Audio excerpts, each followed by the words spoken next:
Alright guys, this is Eric here with another episode of Eric Gourmet Hour.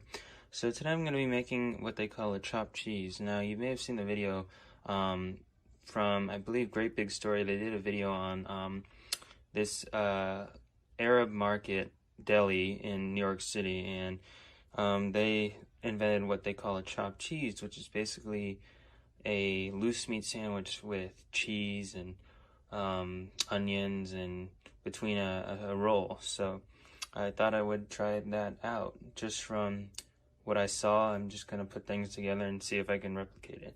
So first you're going to start out with is a non-stick pan. I'm going to probably do around 2 tablespoons of butter. Just cut it and put it in the pan. Alright guys, so I just put in the 2 tablespoons of butter, and now I'm going to heat that up and melt it. Alright guys, so now you can see that the butter's melted. Now you're going to add your ground beef and just break it up into parts and then put it on there. I'm using about medium heat right now.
Alright, so after I added seasoned salt and paprika, now I'm going to add some onion powder.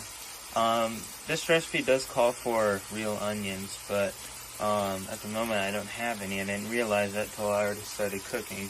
So I'm just going to use onion powder, but definitely if you have regular onions, just cut those up, dice them to,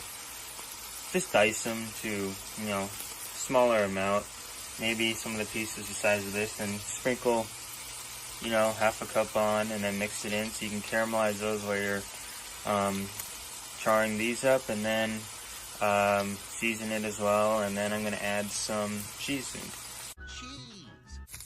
Alright guys, so I ended up adding some of this stuff, which is actually, you can get it online. I'll put a link in the description. It's Cajun Seasoning, but you may be wondering why Cajun Seasoning, not on seafood, chicken, and on beef. Well, this basically, if you've ever had it, is like an AP seasoning, meaning all-purpose. Pretty much means you can use it for everything, any type of meat at least. So I decided to put some of this stuff on. This one is actually the milder version. They do make a really spicy one, which I actually enjoy more, but for the sake of this video, and I know everyone doesn't like spice.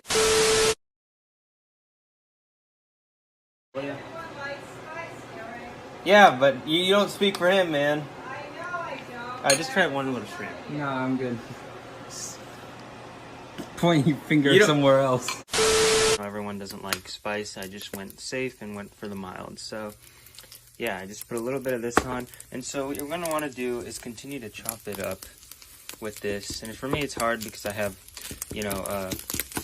electric stove with the glass top, so I don't want to crack the glass or anything. So I'm using, of course, since it's non-stick, a plastic spatula, and I'm just going like this,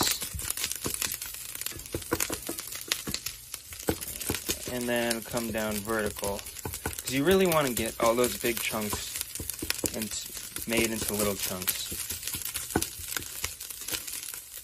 And you're also going to want everything to crisp up, because that really brings out a lot of the flavor. And then after this, I'll show you incorporating the cheese. That. Alright guys, so now what you want to do is you want to take a nice roll and cut it in half, so my other half's there. And you're just going to want to place the inside face down, right next to your meat. Reason being, it collects all the juices from the meat, and it'll be ready in time to put the cheese on. So you're just going to want to let that kind of crisp around the edges, hopefully a little in the middle, and then while this meat's cooking, this will also crisp. Don't worry, if you keep it on medium to low, the meat's not going to crisp and it's just going to slow cook. Alright, so now that one side is generally crispy, you're going to want to add 2 slices of cheese side by side. Now I'm using cheddar, but you can use any cheese you want. I just feel cheddar is good for this. So you're going to want this cheese to sag a little, then you're going to take this off and then continue to turn the meat around.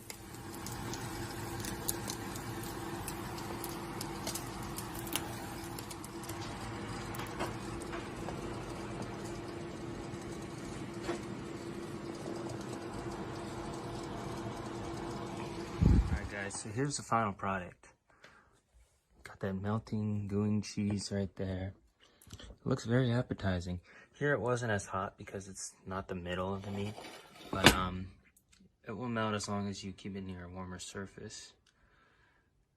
Now I'm gonna cut it in half. See how I like it. It's good, guys.